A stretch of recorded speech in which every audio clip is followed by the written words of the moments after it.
Hello दोस्तों। जैसा कि आप लोगों को पता है कि साइंस एंड टेक का वेटेज बढ़ता ही जा रहा है। हर साल 10-12 क्वेश्चंस तो आते ही हैं। जैसे इंडियन फॉरेन सर्विस का जब सर्विस ऐड हुआ यूपीएससी में, तो इन्वायरमेंट के क्वेश्चंस और साइंस एंड टेक के क्वेश्चंस बढ़े थे। वैसे ही इस बार जब इंडियन रेलवे मैनेजमेंट सर्विस जब ऐड हुआ है, तो उम्मीद ये है कि साइंस एंड टेक के क्वेश्चंस और भी बढ़ सकते हैं। तो कौन-सा सोर्स आप लोगों को फ़ॉलो करना चाहिए, या कौन-सा सोर्स ऐसा है कि जो मैं भी फ़ॉलो करता हूँ? हालाँकि 109 दिन ही बचे हैं प्रीलिम्स को, ठीक है? तो धड़कनें तो मेरी भी बहुत तेज़ है। और साइंस एंड टेक एक ऐसा टॉपिक है, या कह सकते हैं एक ऐसा सब्जेक्ट है जिसके ना कोई एक सोर्स हमारे पास नहीं है। डिफरेंट सोर्स है। कुछ लोग किसी चीज़ से पढ़ते हैं, कुछ लोग कहीं से पढ़ते हैं, ठीक है? लेकिन देखिए, कहीं से भी कोई भी पढ़े, हमारा जो मेन मोटिव होना चाहिए क्वेश्चन्स को सही करना। मेरे पास अभी हिमा बिंदु मैम के नोट्स हैं, ठीक है? मैंने ना इससे पिछले बार भी इनकी क्लासेस ली थी, और मैं अनअकैडमी का प्लस सब्सक्राइबर हूँ, तो मेरे पास ये छोटा-सा एडवांटेज है।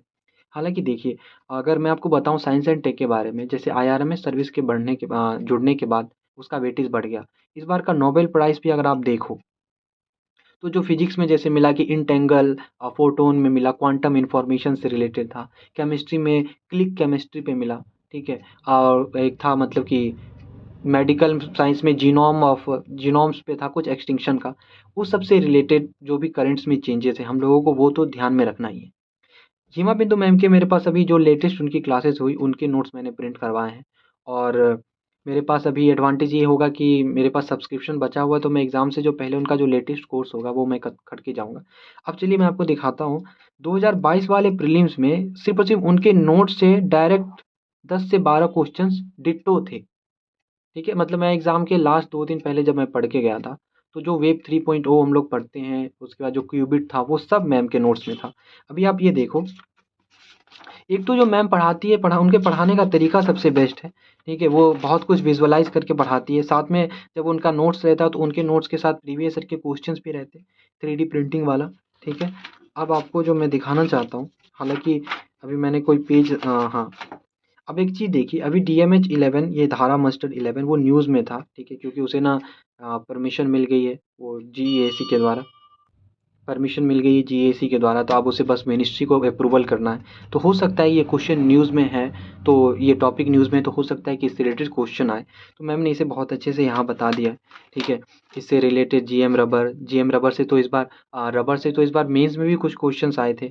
जीएम मस्टर्ड से 2018 में क्वेश्चंस आ चुका है, ठीक है? 2018 में क्वेश्चन आ चुका है।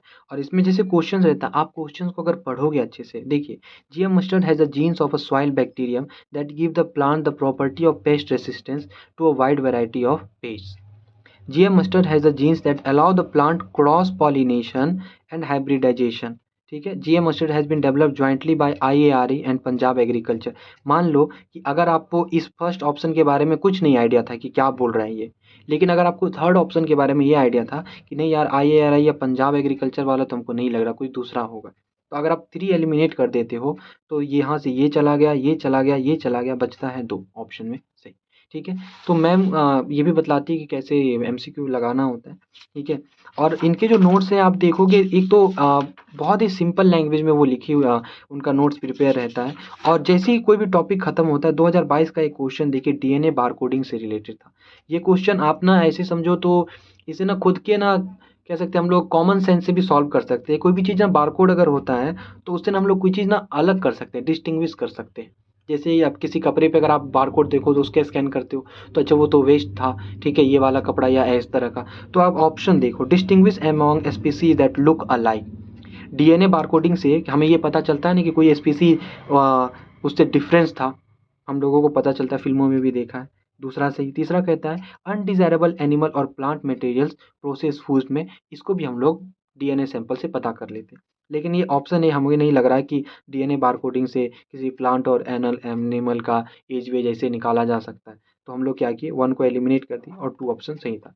देखो, एक मिथ क्या चल रहा होता है हम लोगों के माइंड में कि साइंस एंड टेक से जो भी क्वेश्चंस आएँगे, ठीक है, उसका ना all of the above he answer होगा। ऐसा नहीं है। ये 2016 से पहले आप लोग सोच सकते थे, लेकिन अब ना यूपीएससी भी चालाक हो गई है, और वो भी ना इस तरह का क्वेश्चंस बनाती रहती है, ठीक है? जिसको कि मतलब आप को लगेगा कि वो सही है, लेकिन वो होता नहीं। अब देखिए जीका इन्फेक्शन से था, 2017 में ये पूछा गया। मैम के नोट्स को मैं बस इसलिए बस आप लोगों को दिखला रहा हूँ कि मैंने भी इनके नोट्स फॉलो किए, और इनके नोट्स से ना डायरेक्ट क्वेश्चंस बनते हैं, डायरेक्ट क्वेश्चंस बनते हैं। आप कोई भी न्यूज़ में से कोई, ये नॉन फंजिबल टोकन, ये एनपीटी वाला था, ठीक है, इससे रिलेटेड ना मेंस में क्वेश्चन आया था, मेंस के भी क्वेश्चंस रहते हैं उनके नोट्स में से दिए हुए, ठीक है। आप स्पेस टेक्नोलॉजी की बात करते हैं, ठीक है, स्पेस टेक्नोलॉजी में अभी इसरो में जो भी चीज़ चेंजेस हो रहे हैं, जो भी नया कुछ हो रहा है, इसको लेके अगर आपको देखना है तो वो भी आप यहाँ से देख सकते हो। Low earth orbit, geosynchronous stationary orbit, ठीक है, कम्युनिकेशन सैटेलाइट्स, रिमोट वाला इमेजिंग सैटेलाइट। अब देखो 2022 में क्वेश्चन था सोलर स्टॉर्म वाला, मैम ने ना पहले सोलर स्टॉर्म पढ़ाया हुआ था, ठीक है, और इससे क्वेश्चंस आ गए, ये बताया था, पिक्चर में भी बताया था उन्होंने। इसीलिए मैं ये कहता हूँ। अच्छा, लीगो के बारे में है, अगर आपके पास, अगर आप अफोर्ड कर सकते हो या कहीं से आपको ये जुगाड़ लग जाए उनके ये नोट्स, तो अगर आप सिर्फ और सिर्फ उनके नोट्स भी अच्छे से पढ़ लेते हो, ठीक है, और करंट वाले करंट अफेयर से थोड़ा सा लिंक करके देख लेते हो, और साथ में पीवाईक्यू लगा लेते हो, क्योंकि पीवाईक्यू तो साथ में दिया हुआ ही है, तो आप मैक्सिमम क्वेश्चंस अच्छे से सॉल्व कर सकते हैं। ये तो है, एक बात रह गई। मान लीजिए कि किसी के पास ऐसा है कि हिमा बिंदु मैम के नोट्स नहीं हैं, तो आप कोई भी एक मंथली मैगज़ीन उठाओ, कोई भी एक मंथली मैगज़ीन, ठीक है, और उसको फॉलो करो, ठीक है, और उसके साथ पीवाईक्यू लगाओ। कोई भी मंथली मैगज़ीन आप ले सकते हो, ओनली आईएएस का ले सकते हो, ठीक है, विज़न का ले सकते हो। मैंने इससे पहले अब बताया अपने एक वीडियो में कि कौन-सा मैगज़ीन बेस्ट है, या मैं भी फॉलो करता हूँ। आर्टिकुलेट ले सकते हो। आप उसमें ना पिछले 1 डेढ़ साल का ना साइंस एंड टेक का टॉपिक देखो आप। 1 डेढ़ साल में साइंस एंड टेक से क्या-क्या चीज़ आए हैं, और उसको देखने के साथ, उसको करने के साथ-साथ आपको ना पीवाईक्यू लगाने हैं, ठीक है? और इससे ना आप मैक्सिमम क्वेश्चंस सॉल्व कर पाओगे आसानी से, ईज़िली। सो आई होप आपको मेरा ये छोटा-सा रिव्यू समझ आया होगा, ठीक है? और अगर वीडियो अच्छा लगा होगा तो लाइक, शेयर, सब्सक्राइब कर दीजिएगा। Thank you so much. Thank you.